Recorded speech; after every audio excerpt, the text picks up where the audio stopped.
Welcome to the Advanced Persistent Security Podcast, where we discuss the world of IT and cybersecurity. Don't be left in the dark about what is going on in the world around you. Here is your host, Joe Gray.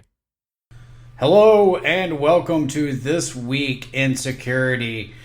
We're going to talk about Android security, cyber war and the new arms race, and Adobe Flash this week. So to start out with the future of Android, a major flaw was discovered this last week. It is called stage fright lib. Android phones were at high risk because with this, a single text could cause catastrophic damage. All it would take is someone to send an infected video file to someone and get them to execute the file. Zimperium, I think is the pronunciation, is the company that found it. But stage fright hasn't stopped there. Google has vowed to address the issues by rolling out a monthly update system. They've rolled out 3 Nexus patches for its own units, but many of the users haven't received the update yet. It is quite possibly one of the worst Android flaws ever uncovered.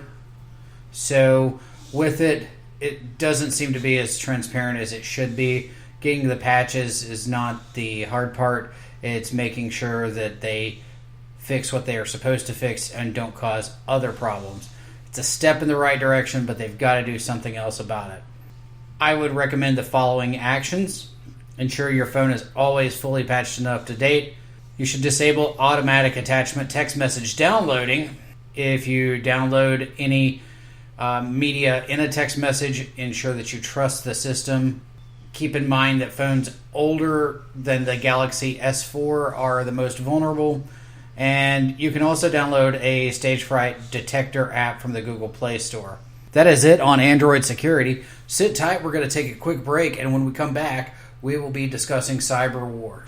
Are you looking for a place to advertise to the unique audience of IT security professionals and enthusiasts? Look no further. Advanced Persistent Security is seeking sponsors. This slot could be yours. Contact sales at advancedpersistentsecurity.net for more information. Thanks for sitting through the break. Now we're going to discuss how a cyber war begins a new arms race. It is no secret that the United States, Russia, China, Iran, North Korea, the United Kingdom, etc.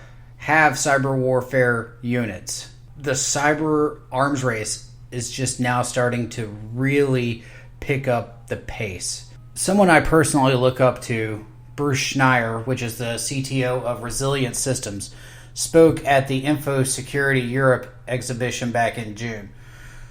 He says that about 29 countries have formal military or intelligence units dedicated to offensive hacking efforts, with the United States being among the most advanced. At the end of September 2015, China and the United States will no longer support cyber espionage that results in trade secrets or confidential business information, according to International Business Times. President Obama and the Chinese president met at the White House to discuss issues, but the question is now, what progress has been made? Before the meeting, President Obama blasted China for alleged cyber attacks and warned of U.S. entering a race to weaponize the internet. Problem with it is everybody already is weaponizing the internet, be it states, countries, entities. We have groups like the Russian Business Network, Anonymous, LulzSec, Lizard Squad, Impact Team, so forth and so on. But the thing is, basically, numerous countries have spent billions of dollars to possess nuclear weapons. It could change if they shift that funding to create cyber weapons. They're cheaper, easier to obtain, and basically countries could stockpile the malicious code and customize it to fit their needs against their adversaries. The most common types of attacks would be phishing and denial of service. Phishing is believed to have been the main vector used in the Office of Personnel Management breach. The top 4 countries that threaten the U.S. are China, Russia, Iran, and North Korea. With cyber weapons, you won't see a few countries leading the pack. It almost levels the playing field in terms of who can write the best code, not necessarily who has the most manpower. Obviously, with more manpower comes better opportunities for better talent. It's something that could last decades. It could be another Cold War between rivaling nations. We've already seen examples of it when North Korea allegedly attacked the Sony Corporation for the movie The Interview, and it could definitely lead to other types of attacks. This is definitely a developing story. It's something that will stay in the forefront of the news for some time. We're going to watch it and keep you up to date. We're going to take a quick break, and when we come back, I will provide a quick message, take another break, and then we will cover Adobe Flash. Are you subscribed to this podcast? If not, please do so on iTunes and at advancedpersistentsecurity.net/podcast. Have you taken a look at the services that Advanced Persistent Security has to offer? If not, go to advancedpersistentsecurity.net/sales. We offer vulnerability management services, policy revision, review, and writing services, security awareness training, and security product implementation. Take a look at what we have to offer or email sales@advancedpersistentsecurity.net to schedule a consultation today. Also, I would like to take this time to bring something to light that is near and dear to my heart. It is veteran suicide awareness. Based on a 2012 study from the U.S. Department of Veterans Affairs, approximately 22 veterans die at their own hand every day.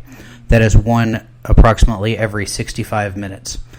One is too many. 22 is far too many.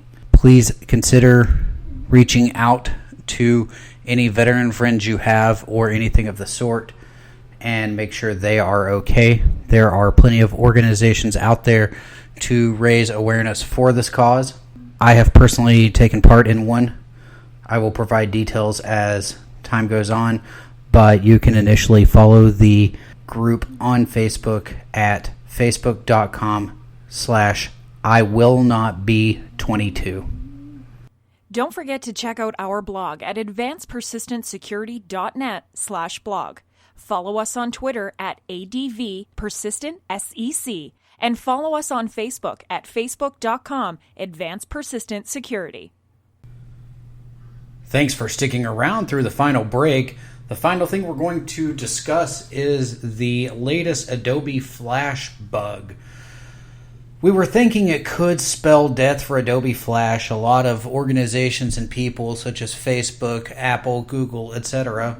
Steve Jobs himself even stated that Flash should die. But we weren't quite that lucky as security professionals. Trend Micro put out an advisory compounding with the Adobe Security Advisory stating that there was a 0-day that affected versions 19.0.0 and 207. And basically what came from it was that someone could send a phishing email and someone would click it. Obviously, the user that clicked it would fall victim and become exploited. Most of the targets were political targets in the US, UK, Ukraine, and Russia, but it has been linked to the Russian government. They've not been able to prove that it's the Russian government because of spoofing and other evasion techniques.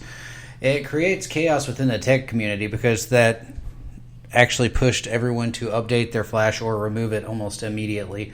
It gained a lot of media attention, so they were thinking that this doesn't happen frequently with Flash.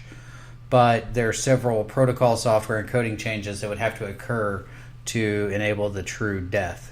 The problem is a lot of popular websites such as HBO, Spotify, and BBC still requires users to have Flash enabled for the sites to work properly. So that is keeping Flash alive.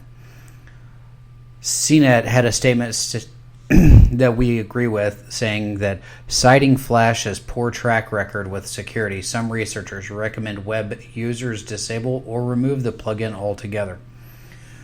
It's definitely consistent with minimizing your software footprint. It definitely reduces the attack vector, and for those who have to run updates on various machines, it definitely creates 3 less pieces of software that have to be updated. It's not a 100% solution, but it definitely helps whenever you couple it with disabling unnecessary services, ports, protocols, and using strong passwords. Then you have something that's pretty good to go. Otherwise, Will Flash ever die? And that is it for this week. I apologize that it got posted late. I apologize that I have not really put the same effort into it as I normally do. I lost a friend of mine, a veteran, to suicide less than a week ago, and I'm still trying to come to terms with that. So I've not exactly been myself 100% with it, but I think I'll be back to normal next week. Until then... Thank you for listening to the Advanced Persistent Security Podcast. Until next time, stay secure, and don't forget to subscribe to this podcast.